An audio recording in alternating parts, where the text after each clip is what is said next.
Okay, so today we're going to look at conversions from fractions, decimals, percentages, and every way we can look at those three. All right, so there's some conversions that we kind of need to know off by heart. So for instance, we know that a half is a fraction, or we should know that a half is a fraction, is 0.5 is a decimal, and is 50%. So we've got half our marks right in the maths exam, we would get 50% in that exam. Another one that we may know is 1/3, which as a decimal is tricky, but we looked at this already. It'd be 1.3 recurring forever, and it'd be 33 1/3%. Another one we might need to know automatically, 1/5, 0.2 as a decimal, and 20%. And another one we need to know, 1/4. Perhaps I should have done that in the other order, but 0.25 is a quarter and 25%. I'd recommend knowing those off by heart, knowing those conversions straight away off by heart. But what happens if we don't know how to convert and we're unsure and it's a difficult fraction? Well, let's look. If I have a fraction of 1/8 and I want to convert it to a decimal, what must I do? Well, we did this already, but it's 1 divided by 8. So the numerator divided by denominator, 1 divided by 8. And I can use my calculator for this because we are allowed calculators to convert. 1 divided by 8, and on my calculator I get 0.125. So there's a separate video on that if you're unsure how to do it without the calculator. How do I convert then from a decimal to a percentage? Well, as we know, a decimal is out of 1. So 1 whole is 1, and everything else, every other fraction is out of that 1.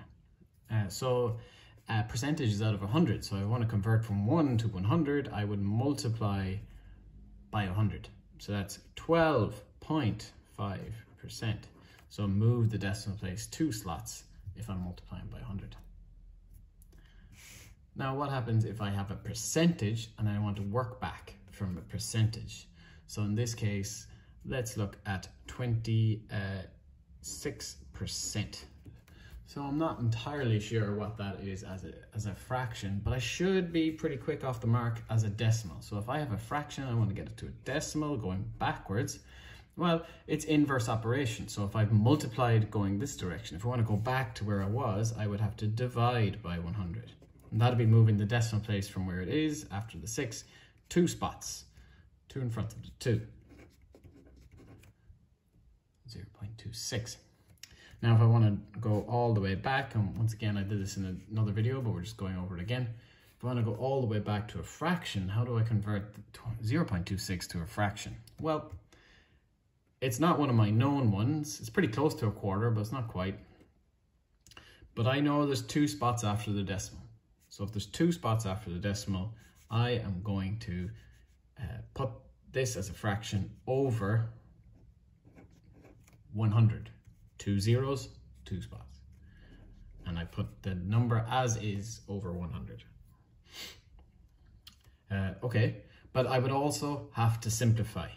So remember, simplifying in equivalent fractions, if I divide the same number above and below into numerator and denominator, I will get an equivalent fraction in its simpler form. So 26 divided by 2 is 13, 100 divided by 2 is 50, and that is 13 out of 50, and that is the fraction representative of 26%. What happens if I'm stuck in the middle here with a decimal and I get 0.875 as my decimal? And can I go each and every way? Well, yeah. If I want to convert that to a percentage, I would multiply by 100, and that would give me 87.5%. If I want to convert it to a fraction, well, once again, I need to put it over